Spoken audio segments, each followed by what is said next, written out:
In this collection you can find all the videos I have made about US bomber aircraft in World War II, up to this point. So without further ado, let's begin with Chapter 1, the B-25 Mitchell medium bomber. This aircraft was the most produced and the most versatile medium bomber of World War II. It entered service in the early years of World War II, and it served in every theater of the war. Later in some countries it was used up until the 1970s. So let's see the history of the B-25 Mitchell medium bomber. The origins of this plane reach back to the mid-1930s, when North America created the XB-21 Dragon. The plane was evaluated by the Army Air Corps and they found it a good design, but since its cost was nearly double of the competitor, the Douglas B-18 Bolo, the Douglas design came out as a winner in this competition. Nonetheless, North America got lots of experience from the design. So when the Air Corps issued another specification in 1937 for a new bomber, North American had a new design ready, the NA-40, which implemented the experiences gathered with the XB-21. The specifications asked for a bomber which would need to be capable of carrying a payload of 12,000 pounds to a range of 12,000 miles and have a maximum speed above 200 miles an hour. The other competitors were Bell, Boeing Stearman, Douglas and Martin. The Bell company withdrew from the competition early, while Boeing Stearman entered their X-100, Martin their Model 139, and Douglas the 7B model. The NA-40 flew the first time in January 1939 and was found seriously underpowered with its original Pratt & Whitney engines. So in February it was modified to use the Wright R2600 double cyclone engines. The upgraded NA-40B version with the new engines had a much better performance. However, in April the same year, during a test flight, the pilot lost control of the plane and it crashed. The crew managed to escape, but the prototype was destroyed in the fire. Though the crash was not related to the aircraft design, the Air Corps decided they will order the Douglas DB-7 into production as the A-20 Havoc. The NA-40 turned out to be again just an experience-gathering adventure for North American, and a stepping stone towards the B-25. But it was not in vain, as in March 1939, with the war looming over Europe, the Air Corps again sent out a circular proposal for new medium bombers to replace the existing models, which were very quickly became obsolete. The new proposal asked for 3,000 pounds of payload, a range of 2,000 miles, and a maximum speed above 300 miles an hour. This proposal was different from earlier ones, as the Air Corps was in a hurry to modernize its fleet. They decided contracts will be awarded based on specifications, drawings, and estimated performance. There was no time for years of test flights. The planes considered for the competition were the Martin B-26, the Douglas B-23, and the North American NA-62, which will become the B-25. The new B-25 utilized the lessons North American learned in the years before, and used many features from the NA-40. The tricycle landing gear, wing shape, dual tail, and the engines were all carried over. The Air Corps decided to award contracts for both the Martin B-26 and the North American B-25. I have already made a separate video on the Martin B-26, so if you're interested in the history of that plane, please check it out. See the link in the description or at the end of this video. The work on the first B-25 started in September 1939. The armament initially was very minimal, with two 30 caliber machine guns in the nose and the waist gunner positions, and a 50 caliber machine gun in the rear. In August 1940 the plane had its first flight without any incidents. The later test flights usually went smoothly, with minor hiccups, like once the nose wheel collapsed, another time mechanical errors forced the plane to land wheels up, but no serious errors were detected, apart from the original dihedral wing design. This wing design caused stability problems on the bomb runs, but it was corrected by flattening the wings upwards angle outwards the engine nacelles, starting with the 10th plane. The first planes were built without self-sealing fuel tanks or armor plating. These were added with the B-25A version, but this variant still wasn't considered combat ready, as it still had very minimal defensive armament. The next B-25B version received an improved armament. The tail gunner position was deleted and the top and bottom turret were added, both housing twin 50 caliber machine guns. The C model further improved the armament, introducing two 50 caliber machine guns in the nose and also more powerful engines. This was the first mass-produced variant. When the Army Air Force needed a gunship for anti-ship operations, the XB-25G version was developed, which featured a new nose housing two fixed 50 caliber machine guns and a 75mm M4 cannon. The successful prototype led to the B-25G production model, which introduced additional armor on the plane and increased fuel supply. The H model raised the bar on the armament even more, now featuring four 50 caliber machine guns in the nose and another four in outside gun pods on the fuselage, plus the 75mm cannon, which was now the lightweight T-13E1 version.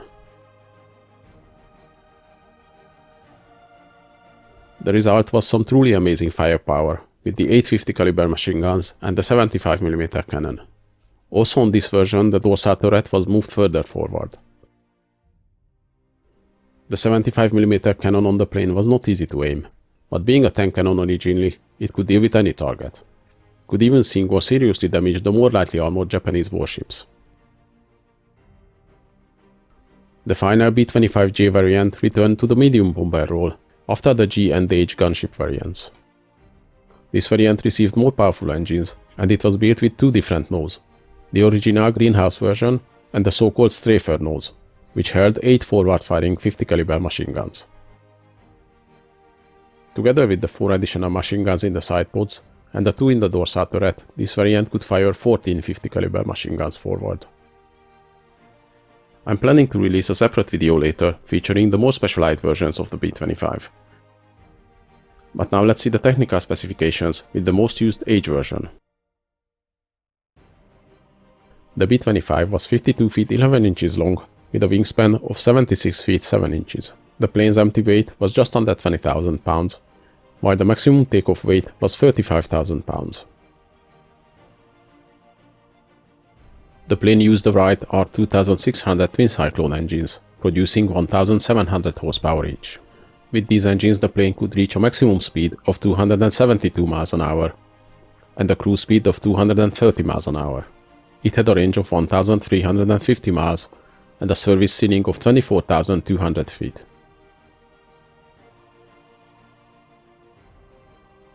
The B-25 could carry 12 to 18 50 caliber machine guns and a 75mm cannon, depending on the variant. It could carry 3,000 pounds of bombs internally, and if needed, 1 torpedo externally.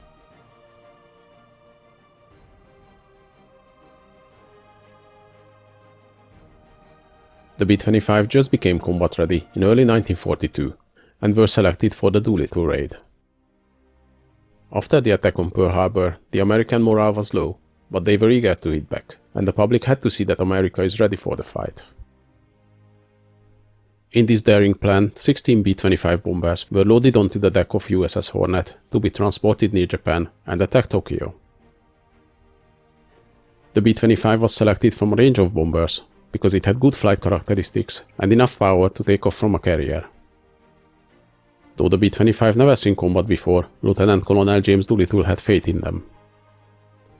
The bombers took off from the Hornet on 18th of April 1942, and after about 6 hours of flight arrived over Tokyo, bombed their targets, then continued east to land in China. Most of them crash-landed before reaching the landing sites though, as they had to take off prematurely about 170 miles further from Japan when the carrier force was spotted by a Japanese ship. The bombing had little effect on the Japanese targets, but gave a boost to the American morale.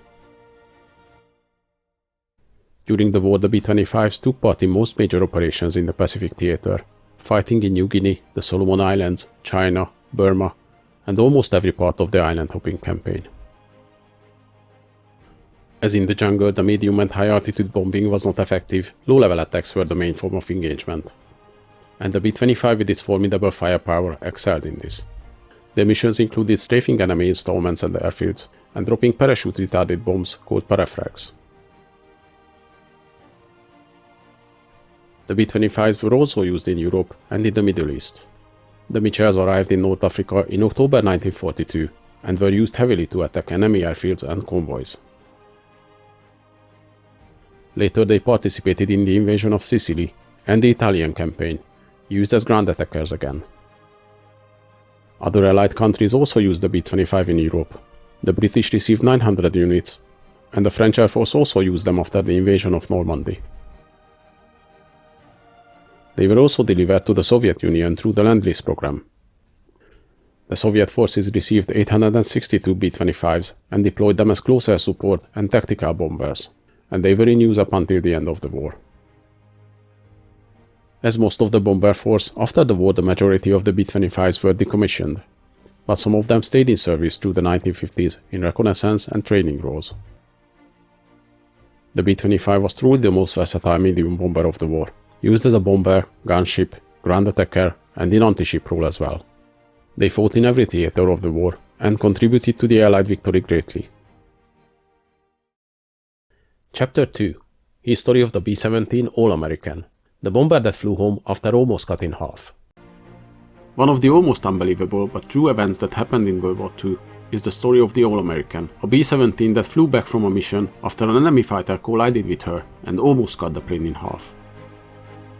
February 1st, 1943, Biskra, Algeria. B-17s from the 414 Bombardment Squadron getting ready to take off to start their journey on a mission to attack German-occupied seaports in Tunisia. The B-17s taking off one by one. Amongst them is the All-American. They need to fly 300 miles to their targets and back, facing enemy flak and German fighters. The bomb run on the targets went well. Despite the enemy fire, the B-17s dropped their bombs and turned around to make the 300-mile trip back to their base. German fighter planes kept attacking the bomber formations, while the B-17s were running for safety, trying to get out of the fighters' range. Suddenly, two Messerschmitt 109s attacked the formation from the front. The fighters dived for the leading plane, and the B-17s returned fire from all their front guns. The first fighter attacking the lead plane was hit and fell from the sky burning, while the second one, aiming for the All-American, started to turn away, but suddenly the pilot got hit and couldn't finish the turn. The German plane, out of control, only missed the cockpit and the dorsal turret of the All-American by inches before its left wing collided with the bomber's tail section, barely missing the waist gunner positions. The B-17 shook violently as the colliding fighter almost completely tore the tail off from the plane. The whole tail section was barely attached to the fuselage, only the right side and some parts of the floor remained. The tail gunner was trapped in the twisting, shaking, creaking tail section, while the waist gunners looked at the damage in disbelief. So did the crews of the other planes in the formation. That was the moment when Lieutenant Charles Cuthbert took the famous picture from another B-17. It was unbelievable enough that the B-17 didn't fall apart, but to keep flying and be controllable, that was a miracle. The All-American lost two engines, the left horizontal stabilizer and the left elevator of the plane was gone. The rudder and vertical fin has been damaged, and almost every control wire to the tail section severed. The crew's only lack was that the autopilot was engaged at the time of the collision, which uses electrical wiring and servo motors instead of the wires. The pilots used these controls to steer the plane, which kept flying though the tail twisted and swayed and seemed it will break off in any moment. Other sources say they managed to control the plane using the bomb sight controls, though the autopilot version seems more probable. The crews from other planes watched in disbelief as the All-American kept flying. The formation, though they were out of range of enemy fighters, slowed down to protect the damaged plane. Just after they reached the Allied airspace, the other B-17s pulled ahead to start their landings. Despite all the damage to the tail section, the All-American managed to land safely, and none of the crew was seriously hurt in the incident. The plane was later repaired and served on until the end of the war. Chapter 3: The B-29 and the atomic bombs. It was the most technologically advanced and one of the largest bombers of World War II, and the only aircraft that ever used a nuclear weapon in combat. It became a symbol of the American military might in World War II and after. The B-29 Superfortress was a big leap in technology compared to the pre-war designs, though technically the work on this bomber started in the late 1930s as well. It could fly faster, higher, and could carry more ordnance than any other bomber in service before. It was so advanced and complicated for its time that it made every other bomber obsolete, and counting the development and manufacturing costs, it was the most expensive weapon system of World War II. Including the Manhattan Project. So let's see how and why this technical marvel was brought to life. Even before World War II, the Army Air Corps already knew that their main heavy bomber, the B-17 Flying Fortress, will not be good enough for the Pacific theater, as its range and bomb load was inadequate. A bigger, better bomber was needed, with higher payload and at least 3,000 miles of range. Boeing started working on a project in 1938, which at that time was a derivative of the B-17 with a pressurized cockpit under the name Model 334. But at this time, as the US was not in war yet, the funding for such a project was lacking, but Boeing continued with their design on their own funds. This has changed not long after, when in 1939 the Army realized the war in Europe is coming. General Harry H. Arnold formed a board to lay down specifications for a new bomber. These specifications included 20,000 pounds of bomb load, 2,600 miles of combat range, and 400 miles an hour maximum speed. 4 manufacturers entered their designs for these specifications. Boeing with their refined design, now named Model 345, consolidated with their Model 33, this later became the B-32 Dominator bomber. Lockheed with their XB-30 design, and Douglas with the XB-31. Lockheed and Douglas soon dropped out from the competition, and Boeing received a contract for prototypes in August 1940, under the designation XB-29. Consolidated also kept working on their design, as it was promising to, and the Army Air Corps wanted to keep it as backup in case the Boeing design fails. Quite in a hurry, the Army Air Corps gave Boeing orders for the production aircraft as well, even before the first flight of the prototype. In May 1941, they gave the order for 14 test aircraft and 250 production bombers, more than a year before the first flight of Boeing's new plane. Although the B-29 was a much bigger aircraft than the B-17, it weighted almost twice as much, could carry more bombs, and it was the biggest and most capable mass-produced bomber of World War II. It was not the biggest in absolute terms. This title goes to the Douglas B-19, which dwarfs even the B-29 with its size. It was almost twice the size of the B-17 and 1.5 times bigger than the B-29, but that plane never went into mass production. If you're interested in the history of other bombers, I have made separate videos on the B-17, the B-24 and on the giant B-19 already. I recommend you check them out, see the links in the description. Manufacturing the B-29 was extremely complex, as it featured so many cutting-edge technology. It featured 2 computerized radar bombing systems, which allowed it to bomb through cloud cover as well, and this was unheard before. It was also equipped with an advanced computer-aided remote-controlled turret fire control system. The plane's central fire control system allowed each gunner to operate multiple turrets and even take one over from another gunner. The built-in analog computer increased accuracy by compensating for airspeed, gravity, temperature, and humidity. The plane also featured fully pressurized front and rear compartments, connected with a tunnel. Using this tunnel allowed the designers to avoid pressurizing the bomb bay. This greatly improved the conditions for the crew, though in combat missions they always had to wear their oxygen masks and protective gear in case an enemy bullet pierces the bomber's skin. The B-29 was the first bomber to feature dual-wheel tricycle landing gear, and it was the first US bomber with a stepless cockpit design. The whole development and manufacturing costs of the B-29 Superfortress adds up to some $3 billion, which is about 1.5 times the amount spent on the Manhattan Project. But all these new technologies made the manufacturing troublesome, complex, and most of all, expensive. It is estimated the early production models had a unit cost of around $970,000 each. The very advanced design and the pressure to put it into production resulted in problems in the manufacturing. There were so many changes to the production that almost every finished aircraft immediately gone to modification centers to incorporate the newest features. Interestingly, the most troublesome part of the aircraft was not any of the state-of-the-art new technology marvels, but the R-3350 radial air-cooled engines. Though later the problems were fixed, overheating caused serious headaches in the first years, and actually many planes were lost to engine fires. The engine cowlings were too close to the engines, and the bigger cooled engines that lacked airflow easily overheated. Especially true was this on the South Pacific in the hot and humid weather. And if one of these engines overheated and started to burn, putting it out was near impossible, thanks to one of its features, which was meant to save weight, the magnesium crankcase. But luckily, after modifications to the engine and the cowlings, these problems were kept in check, so later B-29s were much more reliable. Now let's see the general technical specifications of the B-29. The plane used the Wright R3350 duplex Cyclone engines, producing 2200 horsepower each. It could reach a maximum speed of 357 miles an hour and a cruise speed of 220 miles an hour.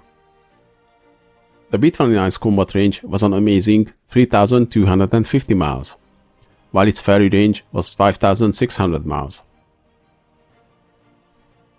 Its service ceiling was 31,850 feet.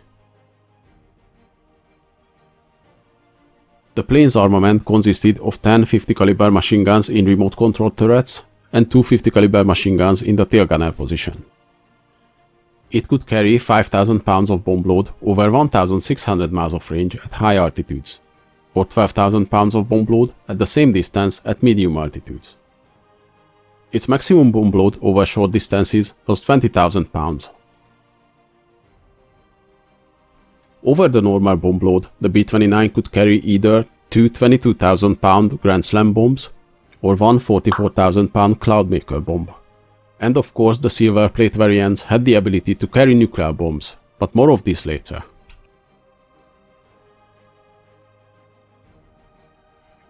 The B-29 had several variants, modifications and specialized versions, so let's take a look at them. XB-29, the first prototype. It first flew on 21st of September 1942.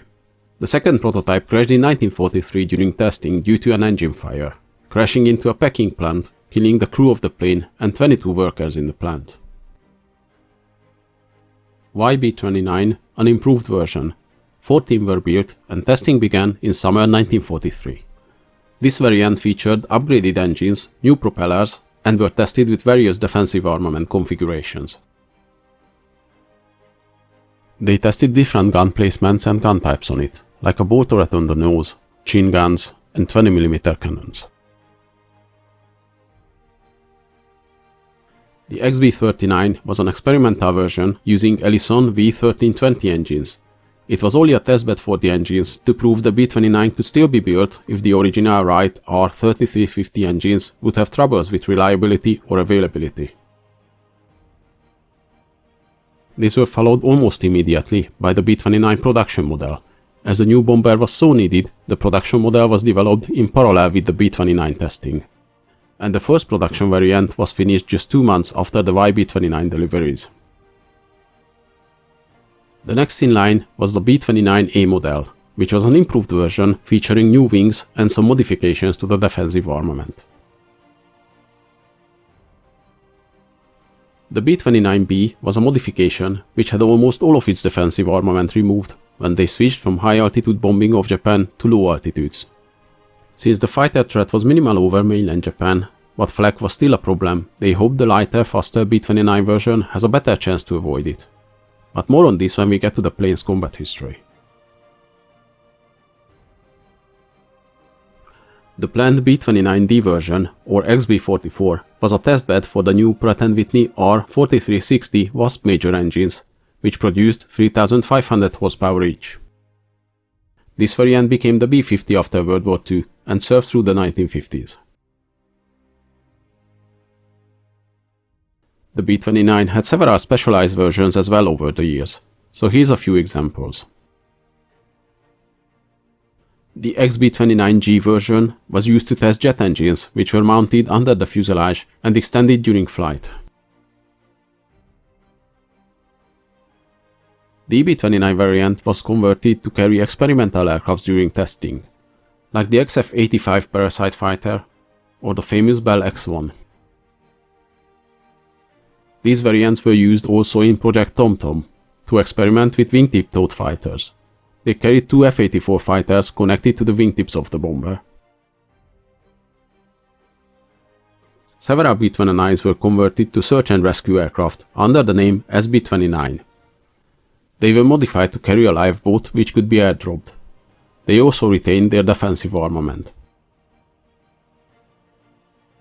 We also need to mention the Soviet copy of the B-29. When in 1945, three B-29s forced to land in the Soviet Union after a bombing raid over Japan, the Soviets decided to keep the aircrafts and reverse engineer them. The resulting Soviet bomber was the Tupolev Tu-4, which was a carbon copy of the B-29. It first flew in 1947 and stayed in service until the 1960s.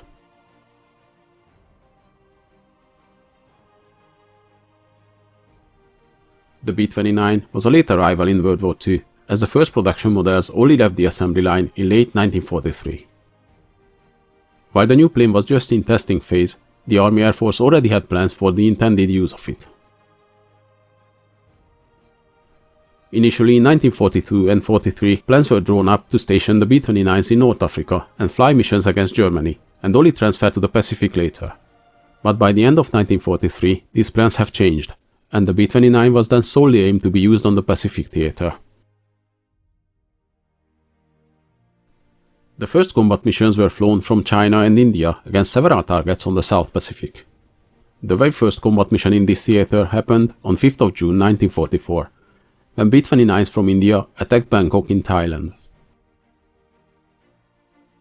Beginning June the same year, they attacked the main Japanese islands from China until January 1945. By that time the Mariana Islands were captured and airfields constructed on Tinian, Saipan and Guam, so the B-29s moved there. This was a major stepping stone, as from these airfields the B-29s could reach most of mainland Japan. All of these airfields could accommodate a bombing wing, about 180 B-29s on each of them. The airfields on these islands were also easy to resupply and safe from Japanese attacks. They arrived at the airfields in October 1944 and started to fly missions from there at the end of the month. The high-altitude bombing of Japan has started, but the Japanese islands had one defense no one knew about, and this was the high-altitude jet stream, which interfered with the B-29s, and because of them, most of the bombs missed their intended targets. No one expected these strong winds, as no bomber flew missions as high as the B-29s did, approaching the Japanese mainland at around 27,000 feet. The unsuccessful bombing raids at the end of 1944 were the main reason General Curtis LeMay was assigned to lead the B-29 operations. He ordered to cease the high-altitude bombings and opted for medium-altitude missions instead. The result was the well-known firebombing of Tokyo in 10th of March 1945, when almost 300 B-29s dropped 1,665 tons of bombs on the city, burning down 16 square miles and killing around 100,000 people.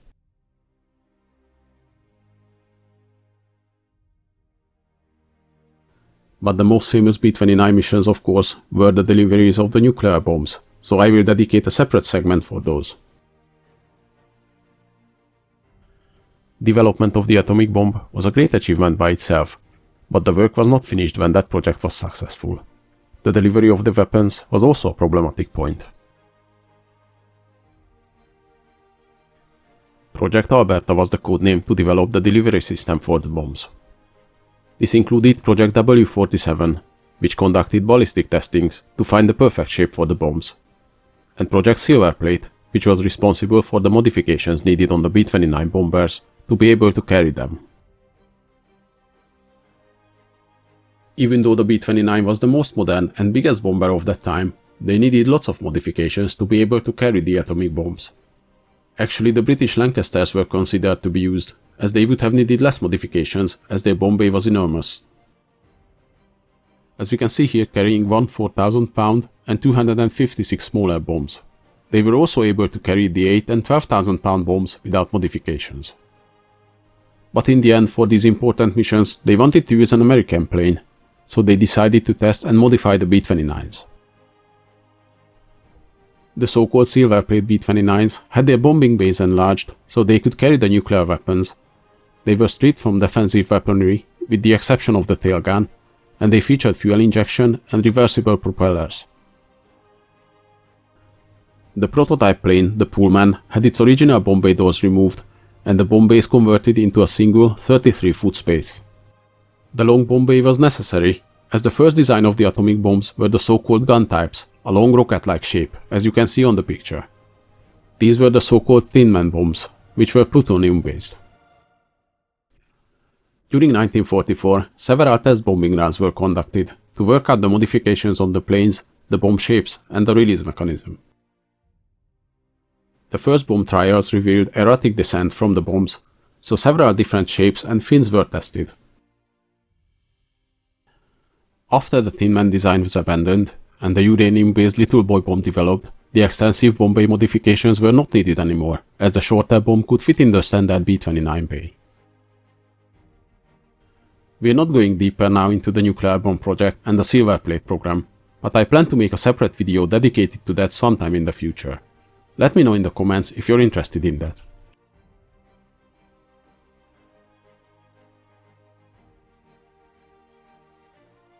When the decision was made to use the atomic bombs against Japan, the missions were launched from the Marianas, from the Tinian airfield. Though the new shorter bombs could fit in the B-29, they were still very heavy, over 10,000 pounds, and required special equipment to fit in the bomb bay.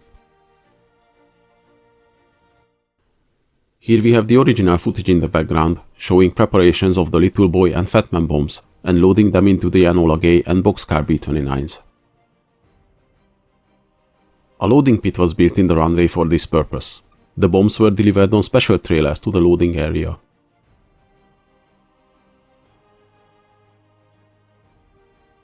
Where the whole trailer was lowered into the loading pit.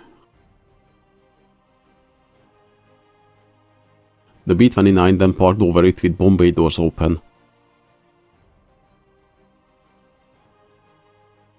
and the bomb with the trailer raised up into the bomber and secured.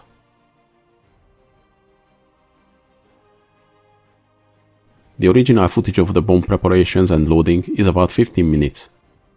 I will upload the full footage to my secondary channel, so you will be able to find it there soon.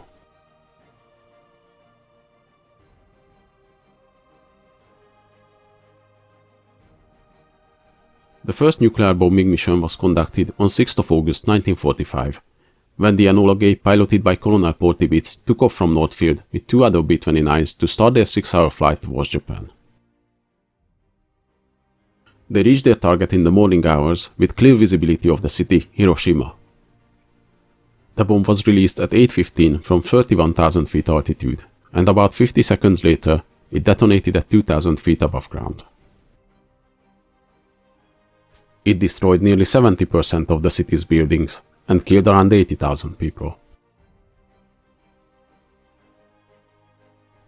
The second mission started 3 days later on 9th of August 1945.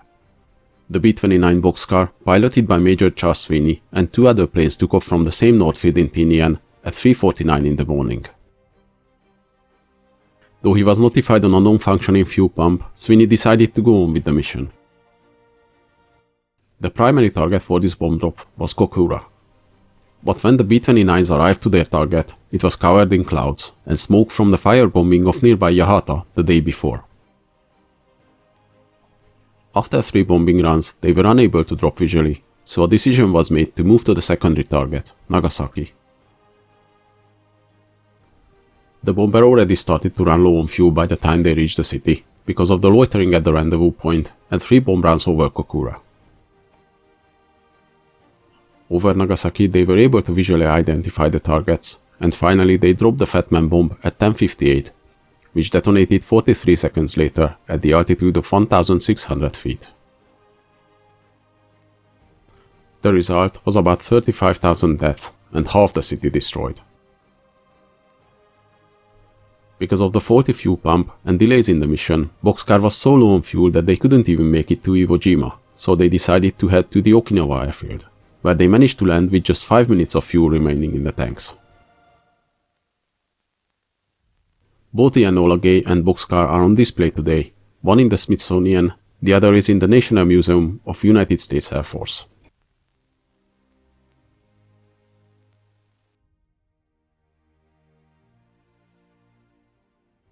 At the end of World War II, the B-29 production was stopped, and the order for 500 B-29C models was cancelled. The last of these planes was finished on 28th of May 1946. Most of the bombers were put in storage, and many were scrapped as they were not needed anymore. But when the Korean War broke out, they were again called back to service. They started normal daytime bombings against the North Korean industry.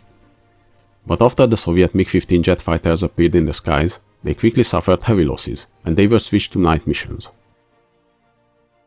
In total, 78 B-19s were lost over Korea during the war.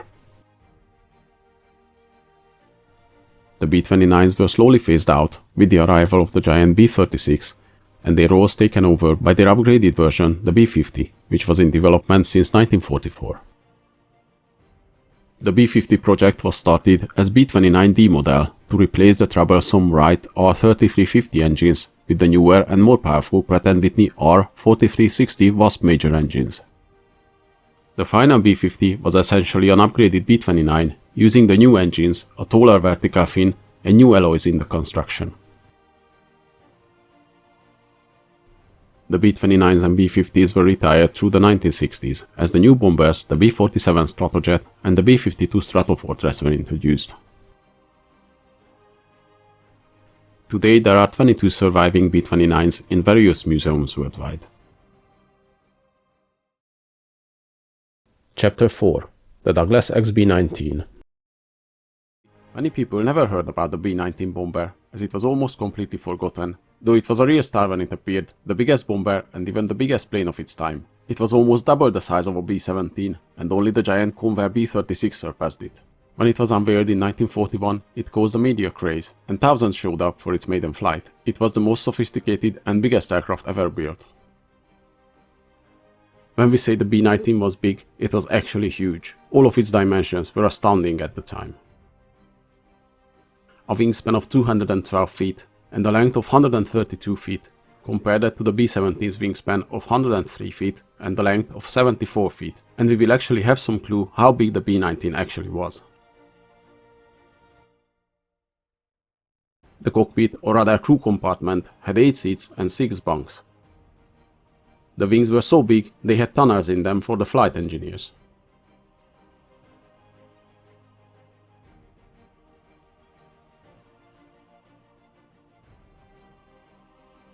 It required a crew of 16 men, could carry 18,700 pounds of bomb load, which could be increased to 36,000 pounds, including the external racks. The combat range was an astounding 5,200 miles. The bomber's defensive armament was not less impressive. It featured 5 50 caliber machine gun positions, 6 30 caliber machine gun positions, and even 2 37mm autocannons. The engineers had to use many innovative features because of the size of the plane. All the control surfaces were hydraulically operated, as their sheer size made it impossible to use the conventional control wires. It used a tricycle landing gear, which was unusual at that time even on smaller aircraft, but it was unheard of on a plane of this size. Given the plane's size and weight, the landing gear had to be enormous as well. The main wheels were the biggest ever made, with a diameter of 8 feet. The oil tanks for the engines alone held almost 400 gallons of oil. The story of the plane starts in February 1935, when the US Army Air Corps started Project D, a secret project to push the limits of engineering on long-range heavy bombers. The project was discussed with Douglas and Sikorsky. Douglas was interested in the project, and in June their plans were laid out. In October the same year, Douglas was given a formal contract to develop the plane. Their proposed aircraft dwarfed anything that was built before, and for some time after. At that time they didn't know how much they underestimated the task of building such an enormous plane though. Their plan was to finish the design in 1936 and create the first prototype by 1938, but in reality the plane's first flight actually only took place in 1941, a full 3 years after it was planned. The work on the plane, at that time known as XBLR-2, Experimental Bomber Long Range 2, took much longer than they anticipated. The sheer size of the aircraft was problematic enough, but the lack of funding and the change of plans during development further delayed the project. The plane originally was planned to use the Ellison V3420 engines producing 2,600 horsepower each. These were basically two 12-cylinder V1710 engines mated together. but the development of the engine was lagging behind and was plagued with problems, so the aircraft had to be redesigned. They had to use the readily available but less powerful Wright R3350 engines producing 2000 horsepower each. The whole design of the plane was very troublesome for Douglas. It cost much more than it was originally planned. The government spent around $1.4 million on it, but Douglas had to spend further $4 million during the development. The plane was much heavier than it should have been, and with the Wright engines, very underpowered. Originally it meant to be a plane that pushes the limits, but because of its long development, the aviation technology actually surpassed it. The Douglas company officially asked for the termination of the project. They argued that the plane is already obsolete and it's not worth finishing it as it was a dead end, but the Air Corps denied the request and pushed Douglas to finish the prototype. Eventually the XB-19 was completed in May 1941. The fact they had to partly demolish the hangar it was built in to get the plane out gives us an indication how big it actually was. It made its maiden flight on 27 June the same year. The plane was so heavy, weighing almost 80 tons, that it broke the surface of the runway in some places, and the engineers of Douglas had to use some planks to free it. The 55-minute maiden flight went smoothly without an incident though. The plane meant to be top secret, but as gigantic as it was, they couldn't keep it under wraps, and several thousand people gathered to see its first flight. It was a great propaganda asset, as it appeared on every major newspaper and other media as the biggest bomber ever built. It even got a nickname, the Guardian of the Hemisphere. The Air Corps accepted the XB-19 in October 1941, and it underwent extensive testing for 18 months, so much so that they started referring to it as a flying laboratory. During that time, after the Pearl Harbor attack, it was repainted in olive green, and its weaponry was armed and tested as the US Air Corps was in high alert. The public was kept away from further test flights, as secrecy became more important in wartime, though because of the enormous size of the aircraft, this was almost impossible. Sadly, the B-19 was pushed aside after the testing and never went on to be used as a bomber it was designed to be. It was modified to cargo aircraft role, though it wasn't actually used as one. Eventually it was rebuilt with the originally planned Ellison V3420 engines and redesignated as XB-19A model. After being rebuilt with its new engines, it served as a testbed for them, as the Air Corps planned to use those on the B-29 as well. The data collected on the XB-19A proved to be valuable in the development of the B-29 and the B-36. Though the new engines improved the performance of the aircraft and finally it could fly as it meant to, problems with the Ellison engines meant they didn't go to mass production. The XB-19A was also used to test different equipment at high altitudes. After its role as a flying laboratory was concluded, the biggest bomber of World War II sadly just quietly disappeared. It was modified to cargo aircraft role, though it wasn't actually used as one. After moving from one airfield to another, finally it sat in storage at Wright Fields, until 1949 when it finally was scrapped. The biggest bomber of World War II sadly was too big for its own good, and ahead of its time, and it was forgotten. The only surviving parts of the plane are two giant wheels. One can be seen in Hill Aerospace Museum, Utah, the other in the National Museum of US Air Force in Ohio. Chapter 5 History of Operation Chowhound and Operation Manna, when the Germans didn't fire on Allied bombers. One of the interesting and not well-known operations of World War II took place over the Netherlands between April and May 1945, when British Lancaster and American B-17 bombers dropped food parcels instead of bombs for the starving Dutch population over the German-occupied Netherlands with the acquiescence of the German forces. Over the winter of 1944, the Dutch people suffered from a harsh winter and lack of food, leading to an estimated 20,000 civilian deaths. Prince Bernhard of Netherlands appealed to the Allied Supreme Commander Dwight D. Eisenhower for help, but Eisenhower did not have the authority to negotiate with the Germans. Prince Bernhard turned directly to Winston Churchill and President Roosevelt to ask for permission. There was a concern that any negotiations between the Western Allies and the Germans would raise Stalin's suspicion, fearing to be double-crossed. Because of this, a Russian representative had to be present at the negotiation. On April 23, 1945, the plan was authorized and an agreement was reached with Reichskommissar Arthur Seyss-Inquart and a team of German officers that the participating aircraft will not be fired upon on certain air corridors over the Netherlands. The Germans, in case of foul play, placed anti-aircraft guns around the drop sites so they can act quickly if the food drops would turn out to be paratroopers. They also took samples of the food rations to be sure the Allies don't drop sabotage equipment or weapons.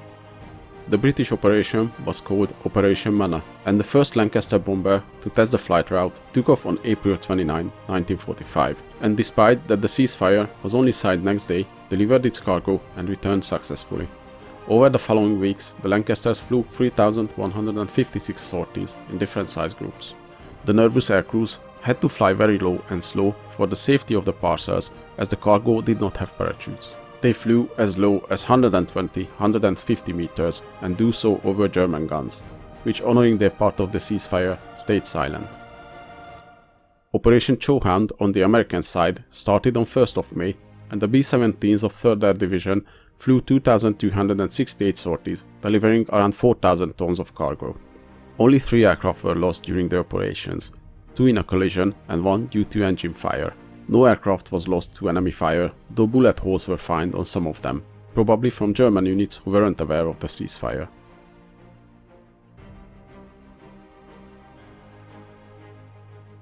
A follow-up on the airdrops was Operation Faust. On April 30, both sides decided that the air transport will not be enough. In this operation, 200 Allied trucks drove through the front lines to the then German-held city of Rhenen on the 2nd of May, where Dutch truck drivers took over and drove them further. Since the war, there were numerous commemorations of the food drops in the Netherlands, celebrating the 45th and 50th anniversary of the operations, and the monument was raised in 2006 to commemorate Operation Manna. Chapter 6: The Douglas A-20 Havoc light bomber. The light bomber, which flew in every theater of World War II, and was credited as turning the tide in favor of the Allies in New Guinea. It was one of the first American-built aircraft that participated in the war, and was a great asset to the Allied war effort as a very versatile design, doing well in every role it was used in, be it light bomber, attack aircraft, or night fighter. So let's see the history of the Douglas A-20 Havoc.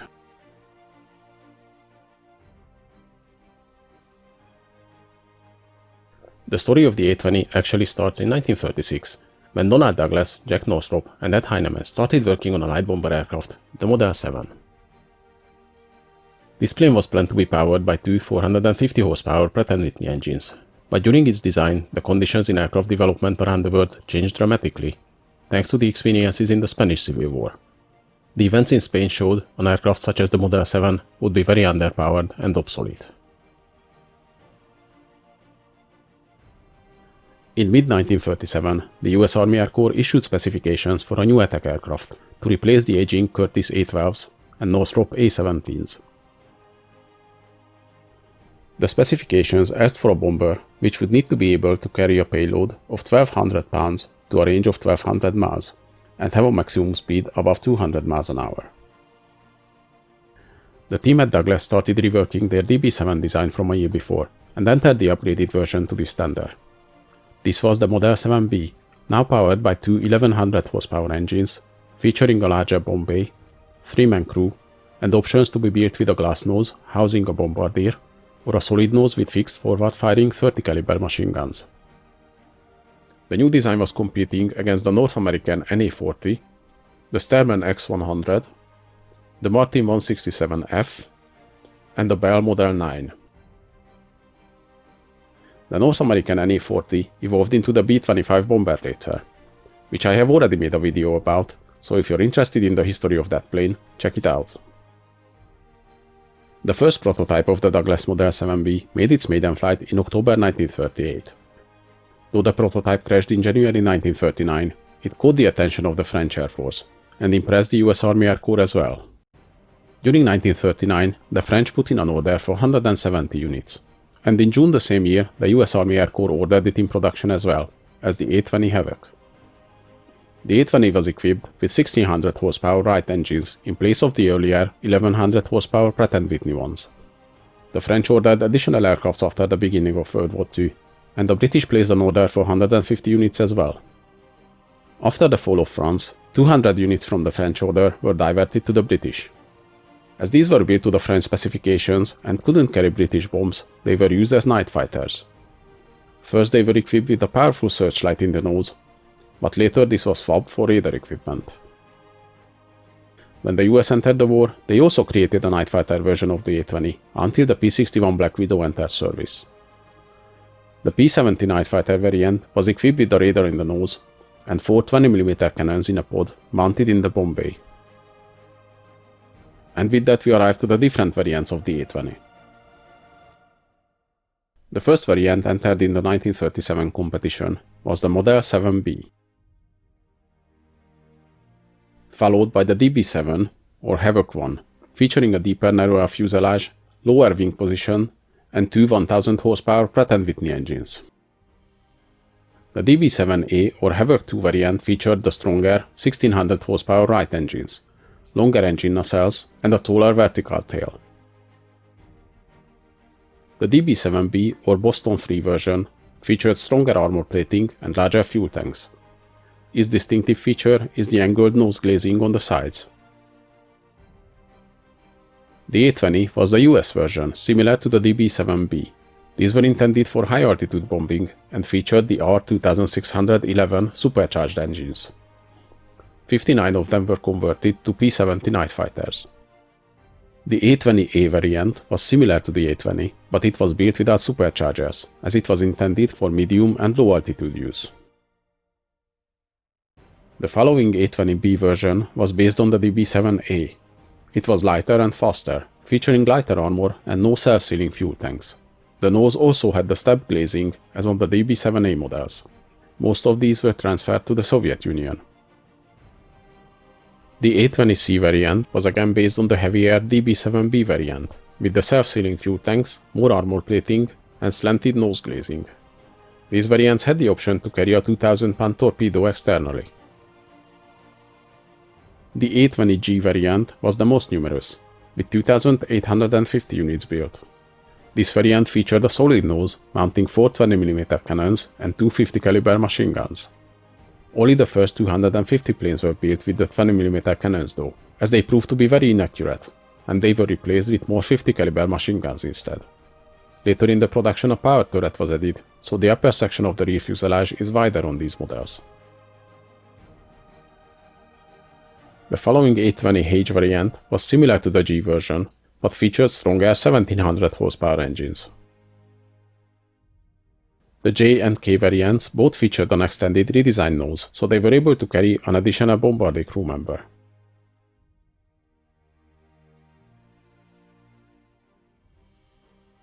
The A-20 Havoc was 47 feet 12 inches long, with a wingspan of 61 feet 3.5 inches.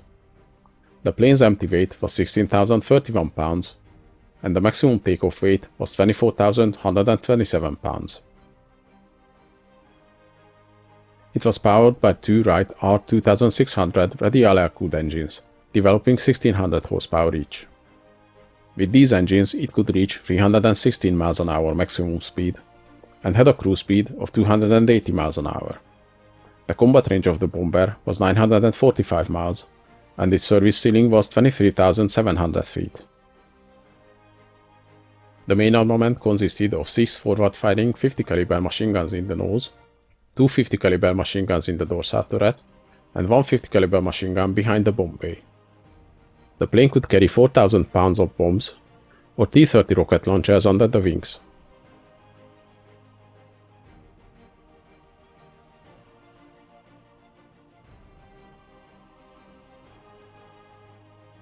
The Douglas bombers first saw action when the DB7 versions delivered to the French flew sorties against the German forces in 1940.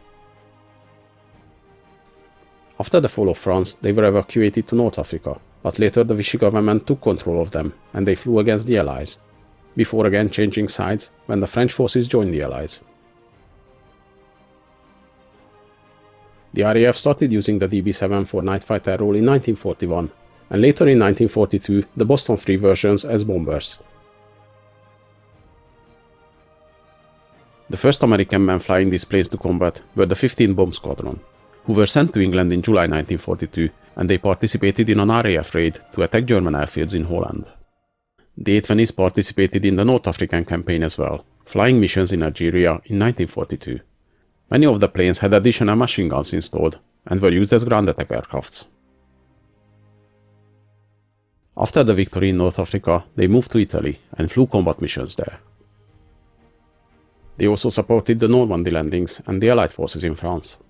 But as other light and medium bombers also experienced, the low-level attacks in this area took a heavy toll because of the heavy German flag, so they started flying medium-level missions. At the end of 1944, the units in the European theater switched over to the newer and better A-26 Invaders, which I have already made a video about, so if you're interested in the history of that plane, check it out. In the Pacific theater, the first time A-20s seen action was in August 1942 in New Guinea, with the 89th Bombardment Squadron. The 3rd Attack Group also received their A-20s in August 1942. When inspecting the planes, Captain Paul Irving Gunn came up with the idea to improve the plane's firepower and turn them into strafing aircraft by replacing the forward-firing 30 caliber machine guns with 6 50 caliber ones. In addition to this, General George Kenney suggested to use parachute-retarded bombs as well. The Japanese forces advancing in the area were soon introduced to these new planes when they started attacking their airfields and supply lines. The A-20s were used against shipping as well, where the main tactic was skip bombing, coming in very low, suppressing the ship's anti-aircraft guns with their firepower, and release their bombs at wave height, and skip it to the side of the target. This was a dangerous but very effective attack, and many Japanese ships suffered it. A great number of A-20s were sent to the Soviet Union through Lend-Lease. Actually so many that there were more A-20s in the Soviet Union than in the US Army Air Force. Most of them were delivered through the Alaska-Siberia ferry route, shipped to Alaska, where Soviet pilots took over and flew them to the Soviet Union. The A-20 was well suited for the Eastern Front, where the Soviet Air Force usually flew low-level missions to support the ground troops, but they suffered many losses from the German anti-aircraft fire. Altogether, almost 3,500 A-20s were delivered to the Soviet Union. Though they were mostly replaced by the end of the war, the Douglas A-20 Havoc was a real workhorse in World War II, flying bombing and ground attack missions, attacking ships and ground targets, and even stepping for night fighter role. It was a very versatile aircraft, and it performed well in every theater of the war.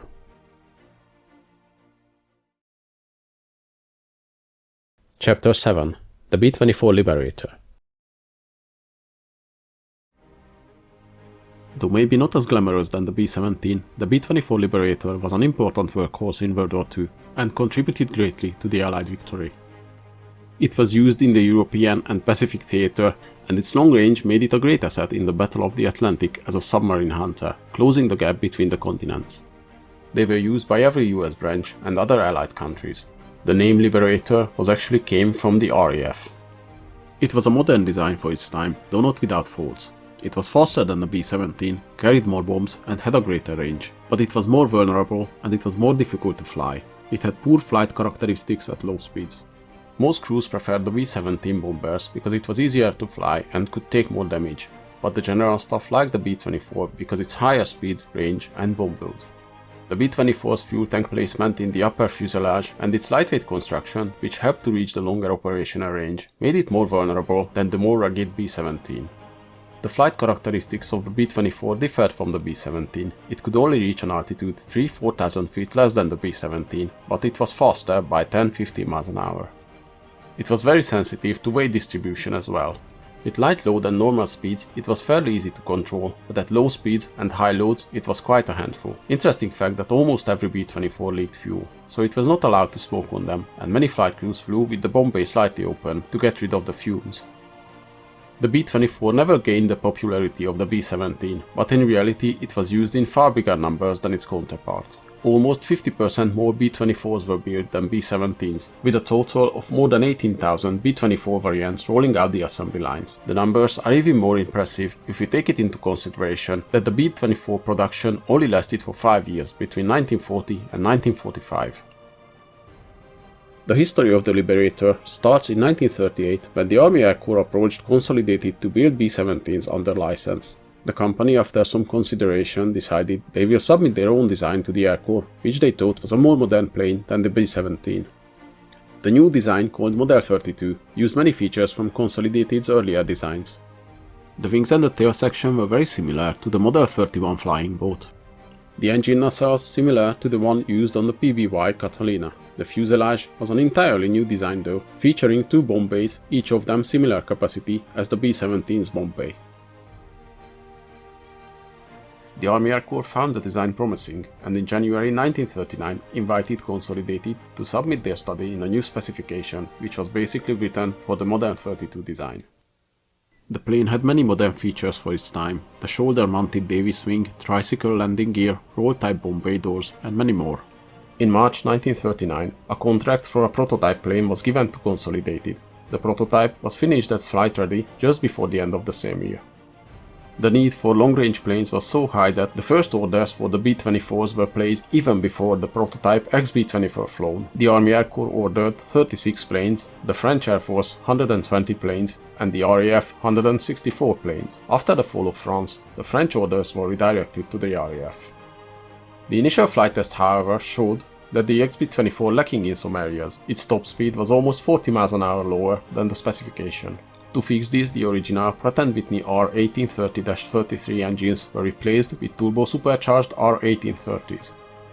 In April 1939, the Air Corps ordered 7 YB-24s. 6 of these planes were renamed LB-30A and were reassigned to the RAF. Now let's see the general technical specifications. For this we look at the B-24J version. The plane was powered by 4 Pratt & Whitney R1830 radial air-cooled engine producing 1200 horsepower each. It could reach a maximum speed of 297 miles an hour at 20,000 feet with a cruise speed of 215 miles an hour. The maximum combat range was 1540 miles, but the empty ferry range was an amazing 3700 miles. The service ceiling was 28,000 feet. It had a strong defensive armament with 10 50 caliber machine guns at 6 positions. But even more impressive was the plane's bomb load, which was 8,000 pounds at short range, 5,000 pounds at medium range, and 2,700 pounds at long range. The B-24 went through a large number of modifications and improvements during its relatively short production time. And also because it's long range, they were used in many roles, not just as bomber, but long range surveillance, submarine hunter, cargo and personal carrier, even tanker planes. Here are some of the most interesting variants of this iconic plane. B-24 ST, experimental prototype built by Ford. The ST stands for single tail, and it was a B-24D version fitted with the tail section of a Douglas B-24 Dragon. It was more stable than the original B-24 design and had better handling. XB-24K, further development from the B-24 ST. This experimental aircraft featured the tail section of a C-54 Skymaster. These experiments led to the single-tail design of the B-24N and PB-4Y2 privateer models. Tests showed that the single-tail improved the plane's handling, especially at low and medium altitudes. The planned B-24N never went to production because the war ended and the M variant was the last in production, but the single-tail was used on the PB-4Y2 privateer and the B-32 heavy bomber, which you might see later in its own separate video. XB-41. This was a similar test project to the B-17 based heavily armed YB-40 Flying Fortress gunship. The lack of long-range fighters gave way to the idea of building heavily armed gunship models to escort the bomber formations. This variant featured 14 50 caliber machine guns, a second dorsal turret and a chin turret. Only one plane was converted, but after testing they found that with the added weight, plane's performance dropped significantly and couldn't keep up with the bomber formations. PB-4Y2 Privateer, featuring a single fin tail, longer fuselage and other improvements. The turbo superchargers were removed as the plane didn't have to fly at high altitudes. The bow turret was also removed, but it featured a second dorsal turret. This variant was very successful as maritime patrol aircraft. They stayed in service after World War II and even participated in the Korean War. C-87 Liberator Express. This was a transport version of the B-24. In the early years of the war, the Allies didn't have any long-range cargo aircraft, so in 1942 they started converting B-24s to heavy cargo planes. The changes included removing the armament and strengthening the cargo floor. They had a very bad reputation amongst the flight crews. The changes made to the plane and the heavy cargo loads made it even harder to fly than the original B-24. C-109 tanker version. The C-109 was a fuel transport version of the B-24 and it was planned to support the B-29 operations on the Pacific. But in 1944 the capture of the Mariana Islands gave the B-29s a better base to operate against Japan, so the plan to build a fleet of C-109s was halted. The already converted planes were mainly used to fly fuel into China, and many of them were lost flying above the Himalayas. The RAF had their own designations for the B-24 variants, but we're not gonna go over all of them, mainly because as all British naming schemes, they are super confusing, and because I will mention the more interesting ones in the next part of our video, which is combat history. The B-24 was first used by the RAF, as they needed planes urgently, so they usually took US-made planes even before the US Army Air Corps deemed them combat ready. The first B-24 versions in RAF service were the LB-30A or Liberator C Mark Is from the first B-24 pre-production batch. These were not used as combat aircraft, they were modified as long-range cargo and logistics planes, mainly used for transatlantic flights. The later arriving B-24A variants, or Liberator B Mark I, GR Mark I or LB-30B, were still unsuitable for bomber combat missions, but they were a valuable asset as anti-submarine patrol planes. The first combat-ready version was the LB-30 or Liberator B Mark II. The fuselage on these were extended by 3 feet to accommodate another crew member as flight engineer. The planes had the turret and armament fitted in the UK, and mainly used 7.7mm guns in the turrets, similar to the ones found on the Halifax bombers. The RAF did not use the Liberators for bombing raids over Western Europe. Their B-24 bombing squadrons were used in the Middle East. The Liberators were also used in the Far East as long-range transports for covert operations by the SAS or American OSS. The most prominent and successful use for the B-24s by the RAF was their long-range submarine hunter role, as they increased the reach of the submarine hunter force and closed the gap on the Atlantic, helping the convoys heading to the UK. These submarine hunter Liberators sacrificed some armor and armament for extra fuel and were called VLR, very long-range versions. They were equipped with radar to identify the submarines on the surface, but at first they were not very successful, as the submarines usually surfaced at night, and the radar had a minimum range of 1 km, so the target disappeared from the radar before the plane crew could spot it. This changed with the introduction of the ley light, a powerful searchlight which complemented the usage of the radar. The two combined were so successful that most submarine crews decided to surface at daytime to charge their batteries, because at least they could spot the approaching planes. US forces. The US forces used the B-24s in every theater of war: Europe, Africa, Far East, the Pacific, and on the Atlantic. In the Pacific, the B-24 and its Navy twin, the PB-4Y, took the place of the B-17s fully, and by 1943 it was the standard heavy bomber. Its greater range was extremely useful in the Pacific, not just as a bomber, but as transport and tanker version as well. At its peak there were 45 B-24 groups in the Pacific. The Liberators joined the bombing in Europe in 1942 when 13 B-24s flew from Egypt to attack the oil fields in Romania. From the end of 1942, they took part in the European strategic bombings. The first B-24 was lost over Europe in February 1943. Their most infamous mission was the second attack on Ploesti, the Romanian oil fields, on 1st of August 1943. The bombers attacked the targets at low altitude, but the formations became disorganized and the enemy was alerted of the incoming bombers and inflicted heavy casualties on the B-24 groups. From the 177 planes participating in the mission, 54 were lost. The flak on the European theater was a major problem for the bomber formations, and the risky daylight bombing raids led to mounting losses. From 1943, B-24s were used in Operation Carpetbagger to fly covert missions to supply underground forces throughout Europe. The planes were covered in glossy black anti-searchlight paint. They carried commando groups, spies and supplies, and brought back Allied soldiers who escaped the German forces. They usually flew low altitudes at night, which made these missions extremely dangerous. The Navy, the US Marine Corps and Coast Guard also used the B-24s. The Navy designation for the B-24 was PB-4Y-1. A later improved version from Consolidated, the PB-4Y-2 Privateer was purpose-built for the Navy with longer fuselage, single fin tail and 2 dorsal turrets.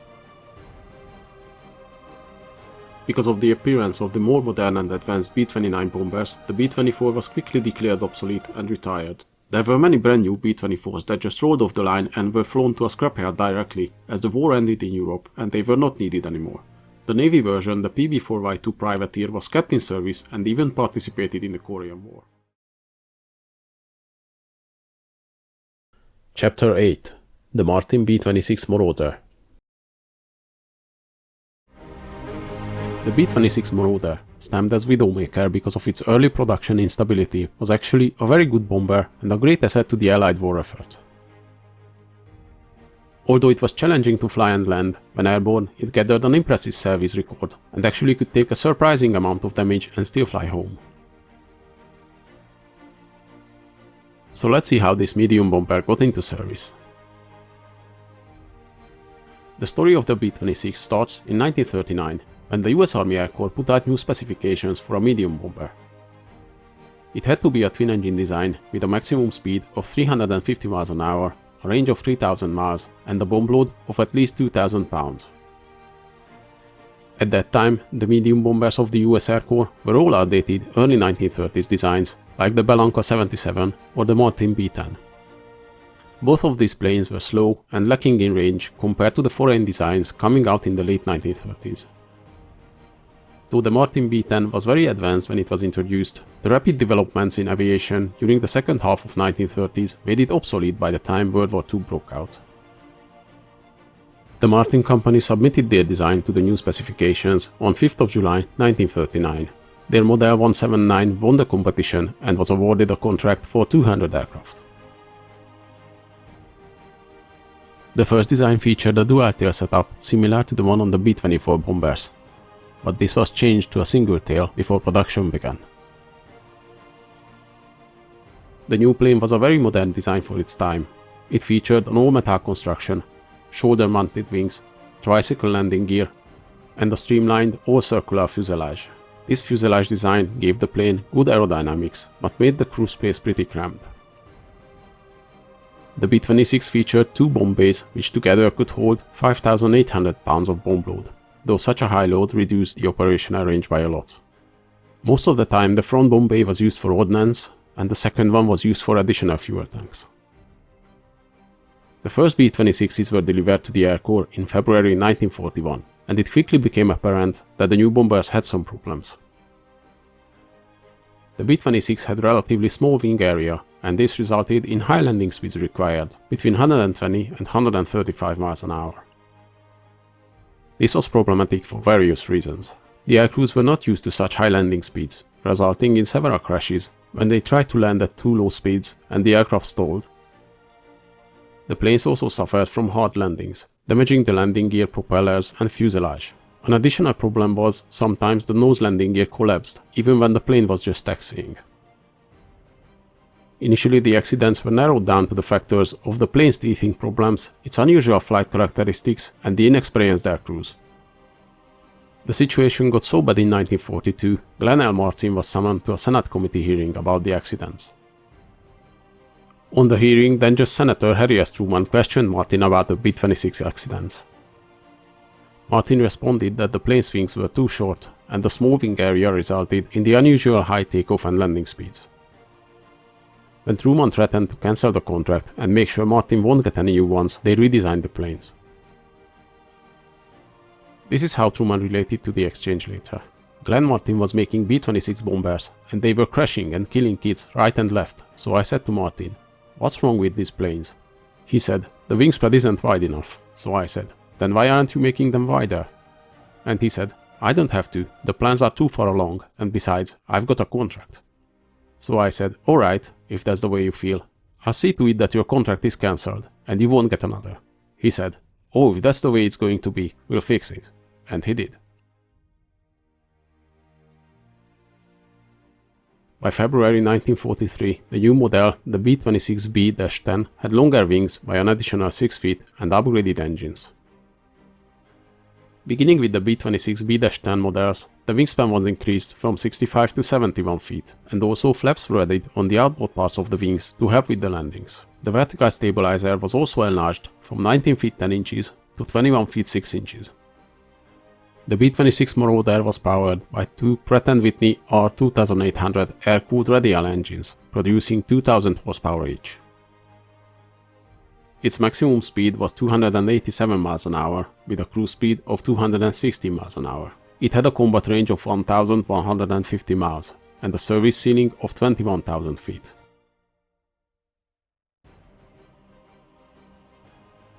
The plane's armament was quite impressive for its size. Though the very first model was only armed with 230 and 250 caliber machine guns, the late models featured 1150 caliber machine guns.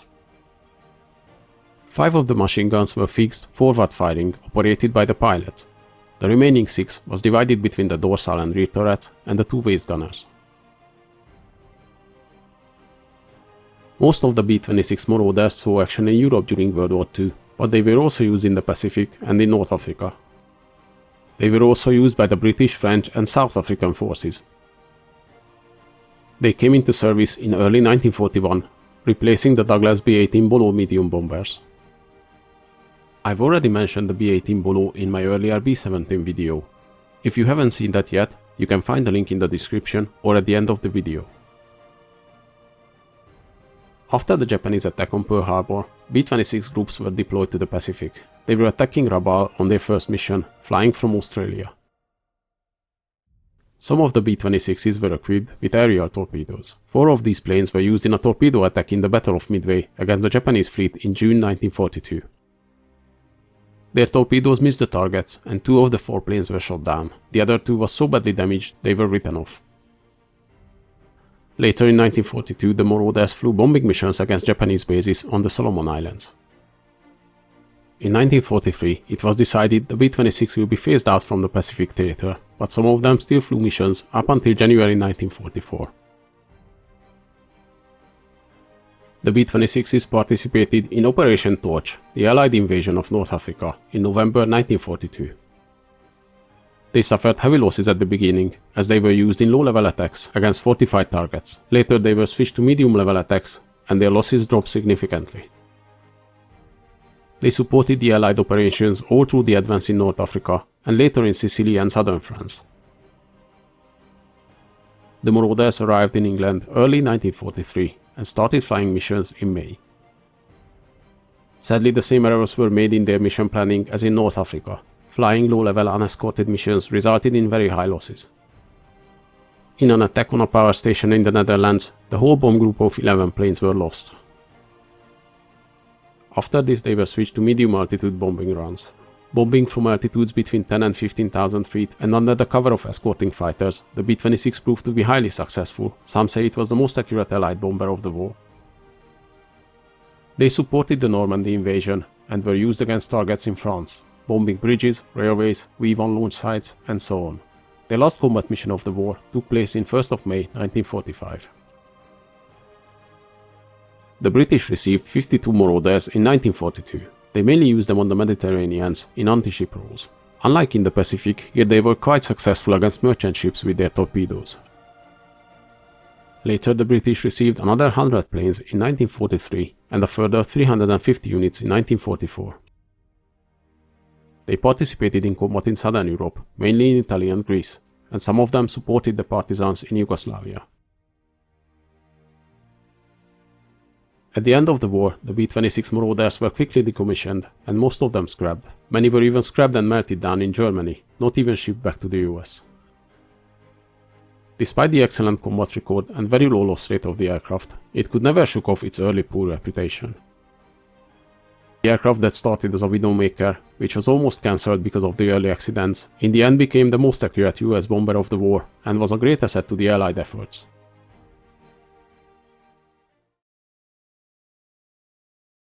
Chapter 9. The Boeing B-17 Flying Fortress. The Boeing B-17 Flying Fortress is maybe the most recognizable bomber of World War II, thanks to its movie roles and sleek lines. The name Flying Fortress was actually credited to Richard Williams, a reporter of the Seattle Times, who after seeing the large amount of machine guns on the aircraft, called it a 15-ton flying fortress. It served almost every theater of war. In Europe and in the Pacific, it was used by the Royal Air Force and the Americans. It was well liked by its crews as it was dependable and strong, being able to take amazing amount of damage and still fly home, as you will see in the background footage of this video. So let's take a look at the origins, development, technical specifications and combat performance of this iconic aircraft. First, let's take a look at the B-17's origins and development. The B-17 project was not an initial success. It was designed back in 1934 for an Army Air Command competition to find a plane to replace the old Keystone biplane bombers and have a greater performance than the Martin B-10 medium bombers. The requirements were the following: at least 1,000 miles of range, 2,000 miles was desired but not required, 200-250 miles an hour speed, and a bomb load of at least 2,000 pounds. Boeing started to work on the design in 1934. It was called the Model 299 prototype and it was designed by Gifford Emery and Edward Curtis Wells. It wasn't designed totally from scratch. It combined many features from Boeing's own XB-15 experimental bomber and the 247 transport aircraft. The first flight took place on July 28, 1935. Then the prototype flew from Seattle to Wright Field for the fly-off against the Douglas B-18 Bolo and the Martin Model 146, the other planes in this competition. In the fly-off, the 4-engined Boeing outperformed both twin-engine competitors, and even before the competition was closed, the Air Corps officers seen its potential already suggested the purchase of 65 B-17s. However, things took an unfortunate turn on October 30th, when the Model 299, after taking off for a test flight to determine climb rate and service ceiling, suddenly spun off and crashed shortly after takeoff. It couldn't finish the trials. Because of this, the Douglas B-18 Bolo was declared winner of the competition. Although the Air Corps staff was still impressed with the plane's performance, its price was almost double as the B-18 Bolos, so the formerly proposed order for 65 B-17s was cancelled and changed to 133 B-18s instead. Regardless of the failure of the prototype, which, as it turned out, was caused by human error, the Army Air Corps was so impressed with the aircraft that by January 1936 they ordered 13 from the YB-17 for additional testing. These variants had significant changes from the original prototype and featured a more powerful version of the Wright R1820 engines. 12 YB-17s were delivered between March and August of 1973 to the 2nd Bombardment Group for flight test. The last one of the 13 aircraft was designated Y1B-17A and it was upgraded with turbo superchargers on the engines. This version had a higher service ceiling by almost 2 miles and almost 100 miles per hour higher maximum speed, 311 miles an hour compared to the 240 miles an hour of the original configuration. After they completed testing, they received their final designation as B-17 and B-17A versions. In late 1937, the Army Air Corps ordered 10 more B-17B versions. These featured the turbo superchargers as well. In July 1940, 512 B-17s were ordered, but only 155 were delivered before the attack on Pearl Harbor. After the US entered the war, the production was quickly picked up. Altogether, almost 13,000 B-17s were built between 1936 and 1945. Now let's see the general technical specifications, looking at the most popular B-17G model here. Armament: 13 50 caliber machine guns in 9 positions. Bomb load, maximum internal and external load, 17,600 pounds. Only internal load for short-range missions, 8,000 pounds. Only internal load for long-range missions, 4,500 pounds.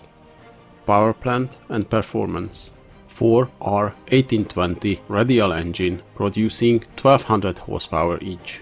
Maximum speed 287 miles an hour. Cruise speed 182 miles an hour. Range 2000 miles.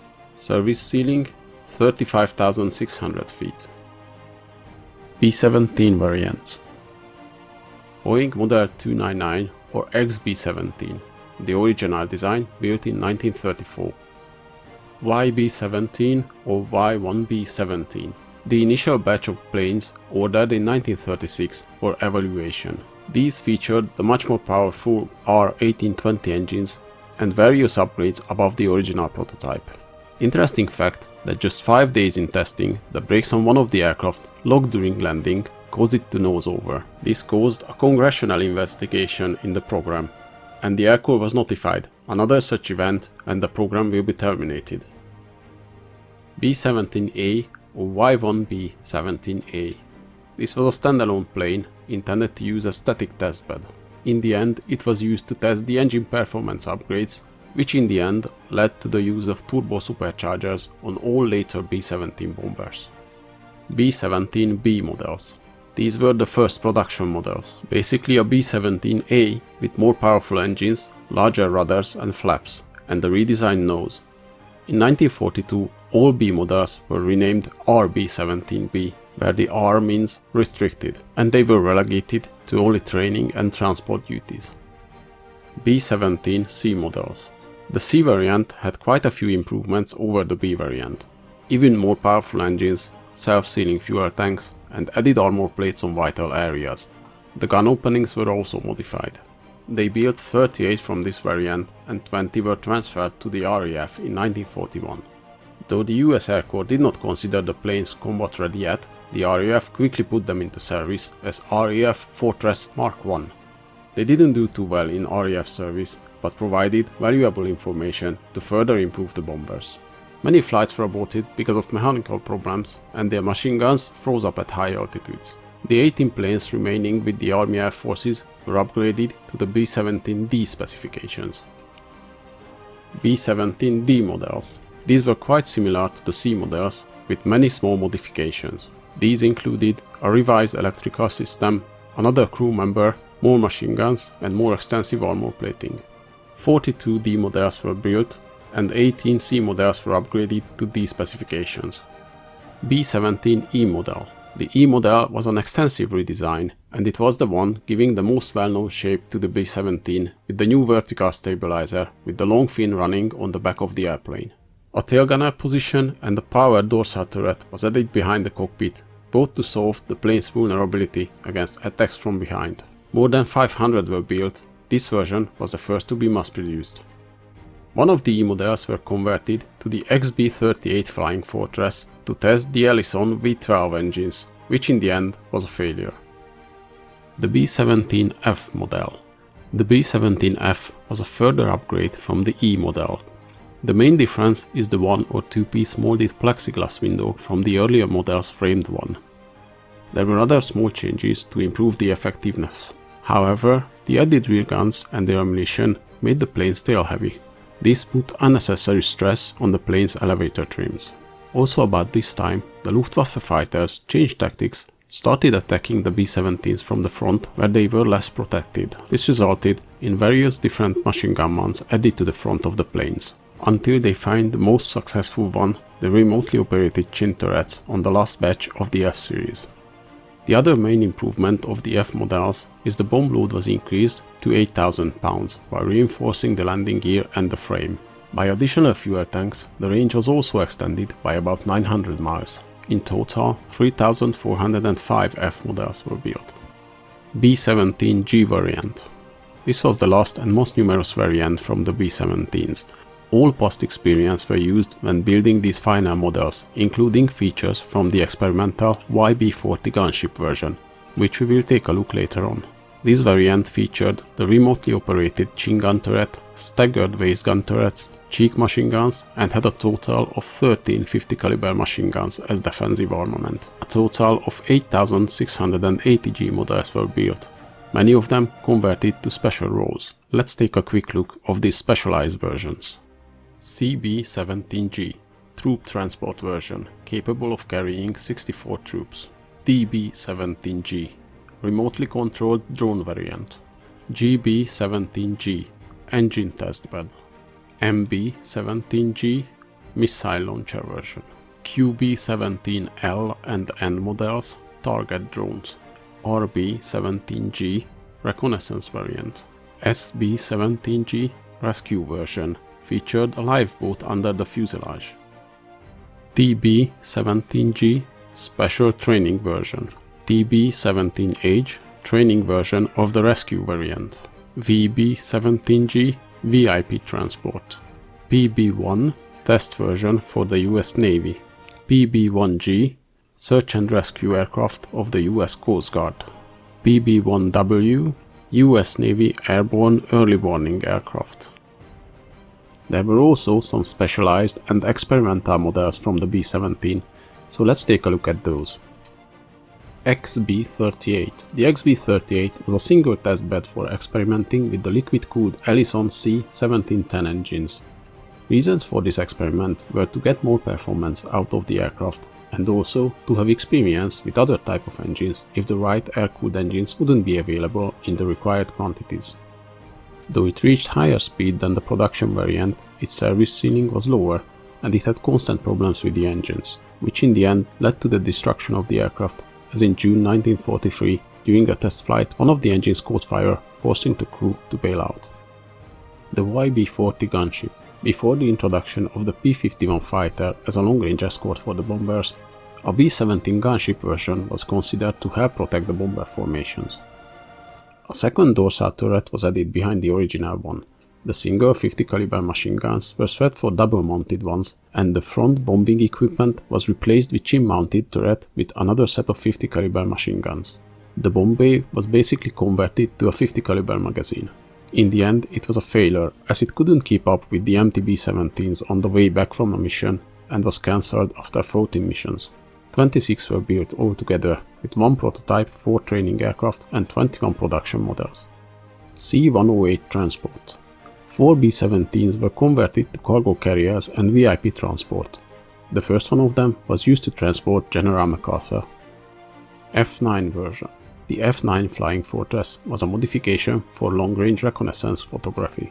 The bombing equipment was replaced by photographic equipment, but some defensive armament was kept on the planes. 16 were built in total. BQ-7 Aphrodite. The Aphrodite project was quite unique. Late in World War II, 25 B-17s were converted into remote-controlled drones, which would attack heavily fortified targets like U-boat harbors, flying bomb sites, and other fortifications. The planes took off with pilots on board, who then bailed out while still above England. After that, the planes were controlled from another B-17. The radio control was very problematic, and actually none of these planes hit their targets, so the program was cancelled in 1945. Now let's take a look at the B-17's combat history.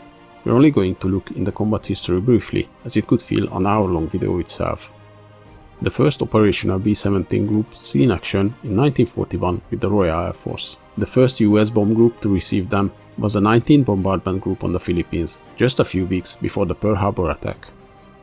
The RAF doesn't have any heavy bombers at the beginning of the war, so in 1940 the RAF was assigned 20 B-17C models through Lend-Lease. Their first combat mission took place on 8th of July 1941. These early operations for the B-17s were mostly unsuccessful, as they suffered from many mechanical problems, which in the end proved valuable to improve the later models. After the RAF received their own heavy bombers, they transferred the B-17s to long-time maritime patrol duty. Altogether, 67 B-17E, F and G models served in this role. US Army Air Force operation. First, let's take a look at the European theater. The Army Air Force used the B-17 for high-altitude daytime raids in Europe. The main feature of the B-17 for this was the very secret northern bomb sight, which was basically an analog computer, allowing the bombardier to take over the flight controls in the last phase of the bombing run. The Army Air Force started to build up its bomber force right after entering the war, with the first units arriving in England in May 1942. The first bomber raid over Europe, conducted by the 97th Bomb Group, took place on 17th of August 1942, was a success without any loss of planes. Combined Offensive in Europe. The Allied Combined Bomber Offensive was agreed on in Casablanca in 1943. It was a combined effort of RAF heavy bombers flying missions by night and US heavy bomber formations at daytime. The main efforts were aimed to weaken the Luftwaffe by destroying airfields, petroleum and oil plants. Additional targets were the V-rocket platforms, railroads and transport hubs. Since the airfield bombings didn't really weaken the Luftwaffe, new mission targets were marked deeper in Germany against industrial targets. These resulted in extreme losses amongst the B-17 crews. The first attack on Schweinfurt and Regensburg resulted in the loss of 60 fortresses in August 1943. A second attack on the same targets in October the same year ended up with even more losses, as from the 291 fortresses participating in the raid, 77 B-17 was lost and 122 damaged and needed major repairs. This resulted in the suspension of daylight raids deep into Germany until sufficient escort fighters were available. By 1944, the P-51 Mustangs and P-47 Thunderbolts, with additional drop tanks, were capable of escorting the bombers all the way to their targets and back. Thanks to them, the losses dropped to about 7%. Pacific Theater. As mentioned earlier, the first US bomb group to receive the B-17s was the 19th Bombardment Group on the Philippines, just a few weeks before the Pearl Harbor attack. On December 7th, during the attack on Pearl Harbor, 12 B-17s en route to the Philippines just arrived to Pearl Harbor as the attack commenced. They came under fire from Japanese aircraft but managed to land on Bello airfield, and 10 of the 12 fortresses survived the attack. In the early phases of the Pacific battles, the B-17s have little success, as their high-altitude bombings wasn't effective in the naval battles. Their first successes came in the Battle of the Bismarck Sea, where they successfully attacked Japanese transports at low altitude. The largest number of the B-17s in the Pacific was in 1942, with 168 of them in service. But it was realized they are not well suited for the operations, and they were replaced by B-24 and later B-29 bombers. The remaining B-17s were mainly used for supply drops and search and rescue missions. After the war, after the end of World War II, the Army Air Force quickly retired the B-17 fleet. Most of the planes were scrapped, though many of them remained in use as rescue planes or VIP transports. The air-sea rescue models, mentioned earlier between other variants, remained in service until the 1950s and served in the Korean War as well. More than 100 B-17s were converted to drones. Most of them were used in the atomic bomb tests and missile tests as targets. The B-17 became one of the iconic aircraft of World War II. It's hard to find anyone who doesn't know about it. The crews loved it as it was strong and dependable aircraft, and many flew back to base with heavy battle damage, saving their crew. Despite the smaller bomb load and inferior performance compared to the B-24, most crews favored the B-17 planes as it was easier to fly and was more forgiving. Today there are still 44 surviving B-17s in the world.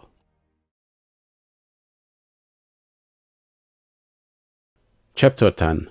The A-26 Invader. This aircraft is considered the best Allied light bomber of World War II, but because of delays in its development, arrived very late in the war. It was a successful design and served on long after the war, flying missions in the conflict in Korea and Vietnam as well, becoming the only US bomber participating in 3 wars. So let's see how this interesting bomber was developed and what delays led to its late introduction.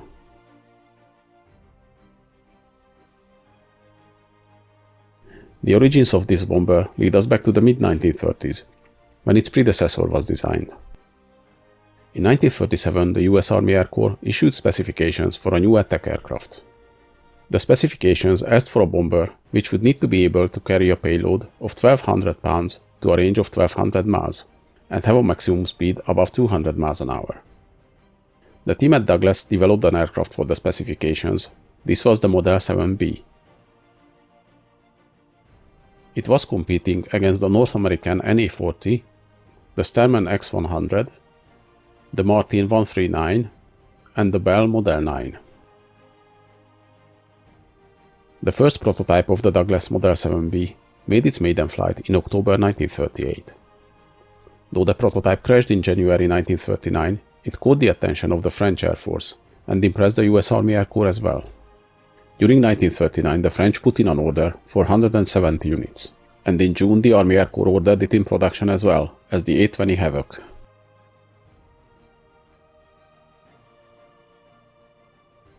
Even before the A-20 entered service, work started on an upgraded version at the end of 1940. Major General Frank Carroll listed problems with the A-20, which in his view needed to be addressed in a new bomber. The faults he listed were: the fuselage was too narrow, limiting the movement of the crew. It didn't have enough defensive armament. The airframe was not sturdy enough for dive bombing, which in the light of the Ju-87 Stuka seemed like a good way to improve accuracy, though later the Army dropped the dive bombing concept. The flaps on the A-20 were not effective enough, so its landing and takeoff distances were too long. Also, the new bomber had to be faster, as it was considered the A-20 will be too slow in a year or two. After receiving the list, the team at Douglas with the lead of Ed Heinemann set to work to create a new bomber meeting these expectations. Ed Heinemann was the original designer of the A-20, and he led the team which designed the SBD Dauntless dive bomber as well. I have already made a video on the Dauntless, so if you're interested in the history of that plane, I recommend you check it out. See the link in the description or at the end of this video. The design work on the new aircraft only took a few months, and in mid-1941 the Air Corps ordered 3 prototypes, each for different roles. The X-A26 was built with a clear nose as a light attack bomber.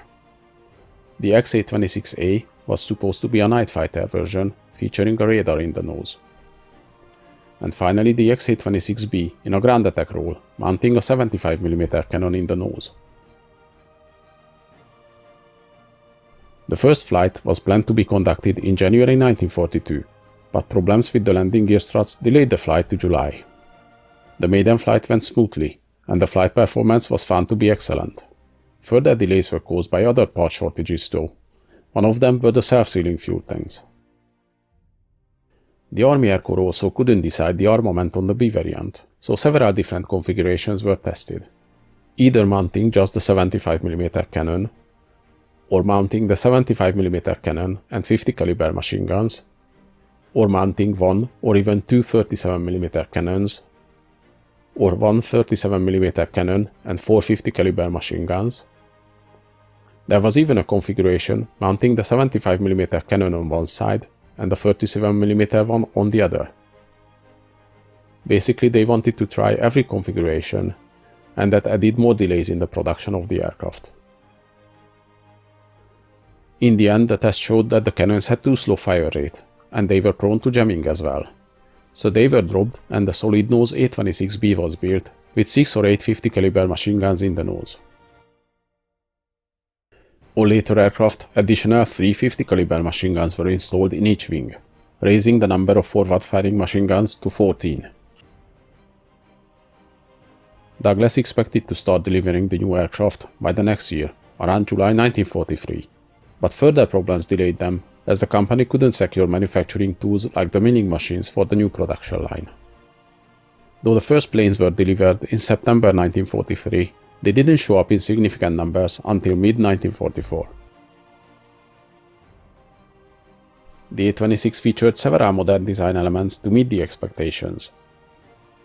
The wings used laminar flow design, the redesigned slotted flaps were more effective, the aircraft featured 2 remote control turrets, and the new 2000 horsepower engines gave the bomber higher maximum speed than its predecessor.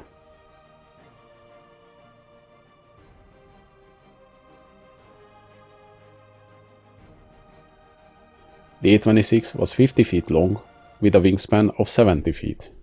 Its empty weight was just under 22,400 pounds, while the maximum takeoff weight was 35,000 pounds. It used 2 Pratt & Whitney engines producing 2000 horsepower each. With these engines the plane could reach a maximum speed of 358 miles an hour and a cruise speed of 266 miles an hour. It had a combat range of 700 miles and a service ceiling of 28,500 feet. The A-26 featured 6, or on later versions 8 50 caliber machine guns in the nose, and on earlier models up to 8 50 caliber machine guns in gun pods under the wings, or later versions 6 50 caliber machine guns built in the wings. The defensive armament consisted of 2 remote control turrets, each housing twin 50 caliber machine guns. The plane's maximum bomb load was 6,000 pounds, and it had the option of carry up to 10 rockets under the wings.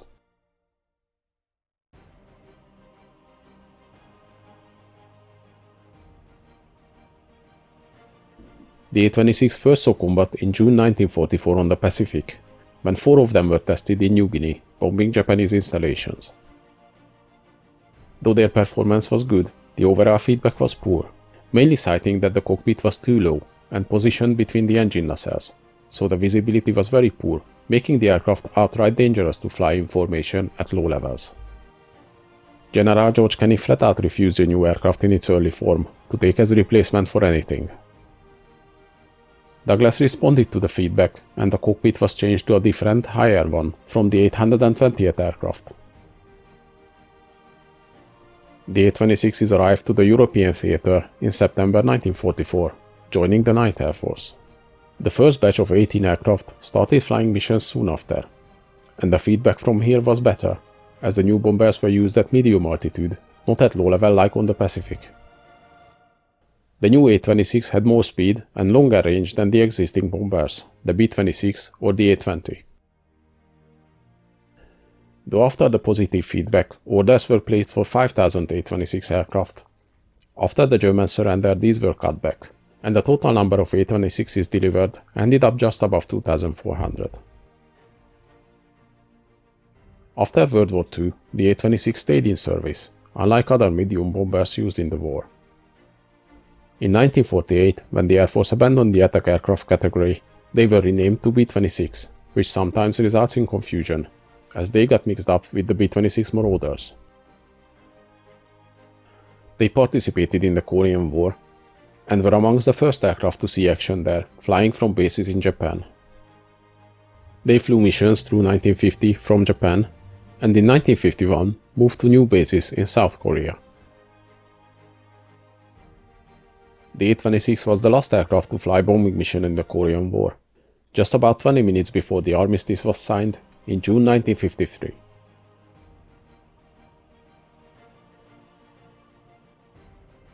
They took part in the Vietnam War, flying from Laos, but after 2 accidents because of wing failure, the aircraft were withdrawn from service in 1964. 40 of them were upgraded to B-26K version, which included new stronger wings with wingtip fuel tanks, upgraded engines, propellers, and brakes. In 1966, for political reasons, they were renamed again to A-26, as the US wanted to deploy them in Thailand, but the country didn't allow bombers in, so they were sent again as attack aircraft.